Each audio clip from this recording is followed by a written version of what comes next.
សូមក្រាបថ្វាយបង្គំប្រធេរានុធេរៈគ្រប់ព្រះអង្គសូមគោរពសម្ដេចទ្រង់ឯកឧត្តមលោកជំទាវអស់លោកស្រីបងប្អូនជនរួមជាតិទាំងក្នុងនិងក្រៅប្រទេសជាទីគោរពថ្ងៃនេះអ្នកនាំពាក្យរាជរដ្ឋាភិបាលសូមជម្រាបជូនបច្ចុប្បន្នភាពថ្មីមួយចំនួនដែលមានដូចតទៅទី1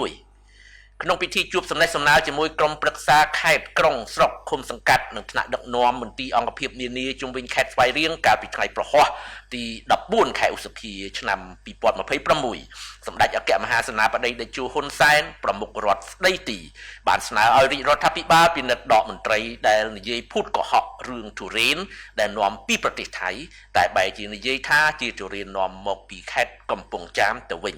សម្ដេចតេជោបានបញ្ជាក់ថាការដកមន្ត្រីបែបនេះគឺជាសារព្រមានទៅដល់មន្ត្រីផ្សេងទៀតដើម្បីកុំឲ្យនិយាយភូតកុហកថ្នាក់លើនិងភូតកុហកប្រជាពលរដ្ឋតទៅទៀតសម្ដេចតេជោក៏បានក្រើនរំលឹកដល់មន្ត្រីរាជការទាំងអស់ជាពិសេសក្រុមប្រឹក្សាឃុំសង្កាត់ឲ្យបន្តយកចិត្តទុកដាក់បំពេញតួនាទីភារកិច្ចបម្រើជាតិ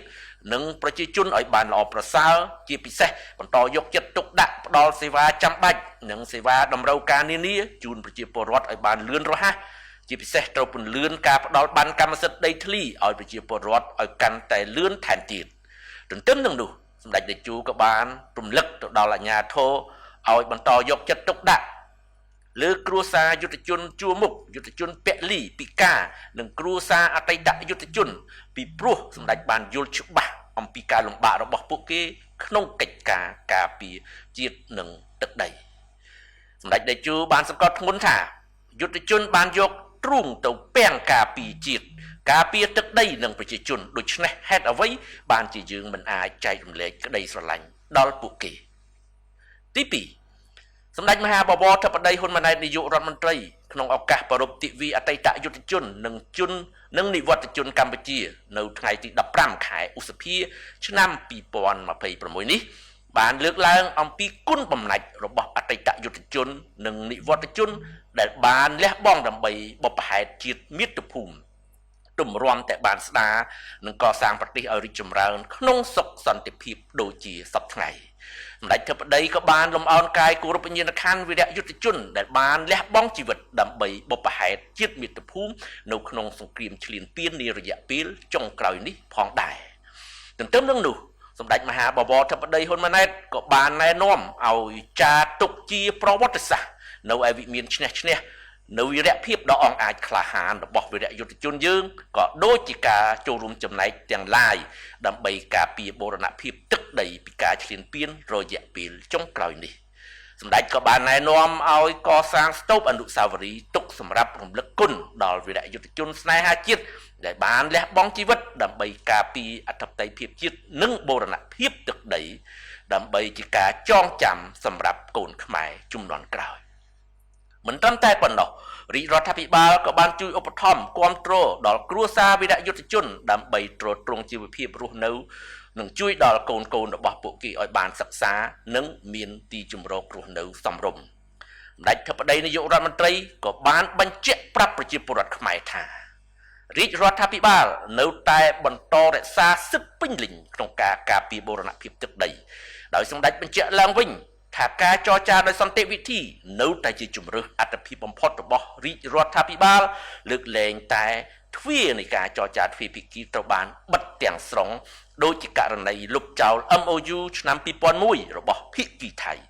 ទើបកម្ពុជាត្រូវជ្រើសរើសយន្តការផ្សះផ្សាដោយចាប់បង្ខំ Compulsory Conciliation ក្រោមអនុសញ្ញាអង្គការសហប្រជាជាតិស្តីពីនីតិសមុទ្រ UNCLOS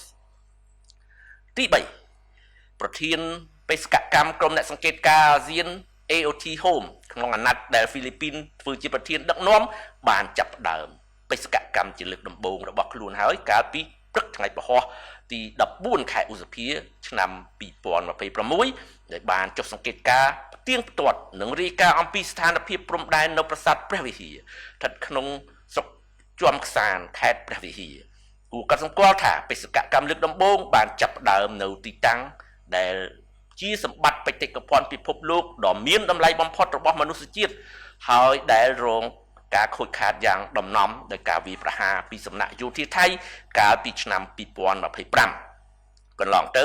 ក៏ដូចជាការពិនិត្យមើលស្ថានភាពវិវត្តថ្មីនៅក្នុង ភូមិសាស្ត្រនោះសូមបញ្ជាក់ជូនថាកម្ពុជាវាយតម្លៃខ្ពស់បំផុតចំពោះតួនាទីដ៏សំខាន់របស់ក្រុមអ្នកសង្កេតការណ៍អាស៊ាន AOT និងសូមថ្លែងអំណរគុណដល់ប្រទេសសមាជិកអាស៊ានចំពោះការគ្រប់គ្រងនិងការចូលរួមចំណែកជាបន្តបន្ទាប់និងសូមស្វាគមន៍ហ្វីលីពីនដែលបានទទួលតំណែងជាប្រធានអាស៊ានបន្តពីម៉ាឡេស៊ីកម្ពុជាតែងតែផ្ដល់កិច្ចសហការយ៉ាងពេញលេញនិងពេញទំហឹងចំពោះបេសកកម្មរបស់ក្រុមអ្នកសង្កេតការណ៍អាស៊ាន AOT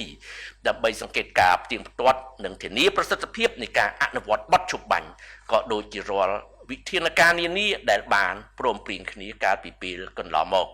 ជាក់ស្ដែងក្រៅពីការបន្តអនុវត្តការងារវាស់វែងនិងខណ្ឌសីមាព្រំដែនឲ្យបានឆាប់រហ័សបំផុតស្របតាមកិច្ចព្រមព្រៀងដែលមានស្រាប់រវាងប្រទេសទាំងពីរដែលដើម្បីសម្រេចបាននូវសន្តិភាពយូរអង្វែងនៅតាមព្រំដែនដោយដែលមានចែងក្នុងចំណុចទី3នៃសេចក្តីប្រកាសរួមថ្ងៃ27ខែធ្នូឆ្នាំ2025ចំណុច8ក៏បានចែងដែរថាភាគីទាំងពីរឯកភាពគ្នាជៀសវាងការចែកចាយព័ត៌មានមិនបិទឬព័ត៌មានคล้ายៗដើម្បីកាត់បន្ថយភាពតានតឹងកាត់បន្ថយសាធារណបតិអវិជ្ជមាននិងលើកកម្ពស់បរិយាកាសអំណោយផលសម្រាប់កិច្ចសន្ទនាដោយសន្តិវិធីអាស្រ័យហេតុនេះសូមបងប្អូនជនរួមជាតិមេត្តាជ្រាបជាព័ត៌មានបាទសូមអរគុណនិងសូមគោរពលាតែប៉ុណ្ណេះ